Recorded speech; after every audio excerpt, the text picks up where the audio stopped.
tidak jadi dilaksanakan atau batalnya pengesahan itu jam 10 pagi. Jam 10 pagi itu belum ada masa. Berkomunikasi dengan DPR bahwa ini tidak perlu disahkan seperti itu. Kalau tadi Anda monitor bahwa tidak jadi dilaksanakan atau batalnya pengesahan itu jam 10 pagi. Jam 10 pagi itu belum ada masa. Masih sepi. Dan tidak ada komunikasi apapun, tetapi karena kita mengikuti tata tertib dan aturan yang berlaku tentang tata cara persidangan di DPR. Nah, sehingga setelah ditunda 30 menit dari 9.30 sampai 10.00, kemudian menurut tata tertib itu tidak dapat diteruskan, sehingga kita tidak jadi laksanakan. Demikian. Bang, ini apakah ada kesempatan untuk nantinya sebelum tanggal 27 pendaftaran ini, pembahasan RUU Pilkada ini akan digulirkan? Pembahasan rapat paripurna di DPR itu menurut aturan yang berlaku, kecuali yang sudah diagendakan dari jauh hari sebelumnya, hari paripurna itu adalah hari Selasa dan hari Kamis. Nah, tentunya untuk paripurna itu juga harus mengikuti tahapan-tahapan seperti rapat pimpinan BAMUS dan pengagendaan dalam rapat paripurna. Rapat paripurna terdekat kalaupun mau dilaksanakan itu adalah tanggal 27 Agustus yang kita sama-sama tahu sudah masa pendaftaran.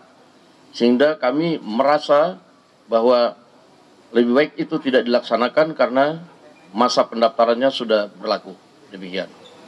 Bang, ini kan sebenarnya ada kritik dari masyarakat juga kenapa masa juga cukup banyak kumpul ke DPR ini sebagai konsolidasi antara teman-teman pimpinan DPR. Seperti apa sih Bang? Apakah merasa bersalah atau mungkin ini ada miskomunikasi dengan masyarakat sehingga ada proses yang janggal begitu Bang kayak kemarin di balik? Kalau menurut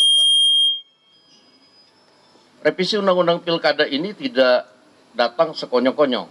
Revisi Undang-Undang Pilkada ini sudah dilakukan sejak Januari 2024 dan memang berjalannya perlahan-lahan. Nah, karena keputusan judicial review MK kemarin, kita melihat ada keputusan yang mengabulkan tuntutan atau gugatan dari Partai Buruh dan Gelora sebanyak yang diputuskan 7,5%, lalu kemudian tetapi disamaratakan dengan partai politik yang mempunyai kursi, sementara itu kan tidak dimintakan oleh Partai Buruh dan Gelora. Nah, kami membayangkan betapa kompleksnya masalah yang akan timbul pada pilkada yang pendaftarannya sudah sangat singkat ini ketika kemudian itu diberlakukan. Sehingga kemudian pada revisi undang-undang ini kami tadinya tetap mengakomodir permohonan Partai Buruh dan Gelora agar mereka bisa mengusung calon, tapi kemudian untuk menghindari tatanan pilkada yang sudah disusun sedemikian rupa oleh partai politik, kami tadinya mengembalikan porsi syarat 20% yang dipersyaratkan kepada partai politik. Cuma itu sebenarnya. Bang, tapi benar nggak sih Bang hari ini ada pertemuan Abang dengan Pak Jokowi atau Abang ke istana begitu Bang, konfirmasi Bang? Nah itu tadi banyak sekali yang tanya ke saya, sementara saya tidak ke istana, tidak ketemu Pak Jokowi, mungkin boleh dicek dari sumber-sumber wartawan istana apakah tadi saya ke sana. Dan memang tidak ada urgensinya. Pak Dasko tadi udah menjelaskan.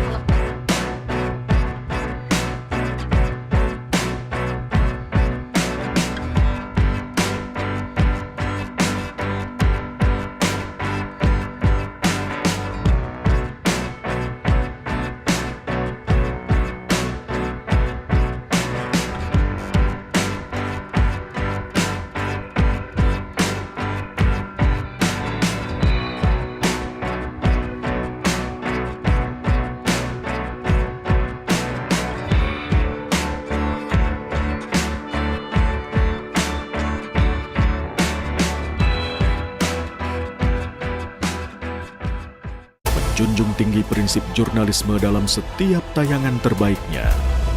Menghadirkan berita bernilai sebagai referensi. Gelar bicara yang tajam. Tidak, ini kan kebohongan dok. Mengupas fakta demi fakta dan mendorong pencarian solusi. serta investigasi yang mengungkap kebenaran. Rosi, Satu Meja, The Forum, Sapa Indonesia Malam. Nilu, ikuti semuanya bersama Kompas TV.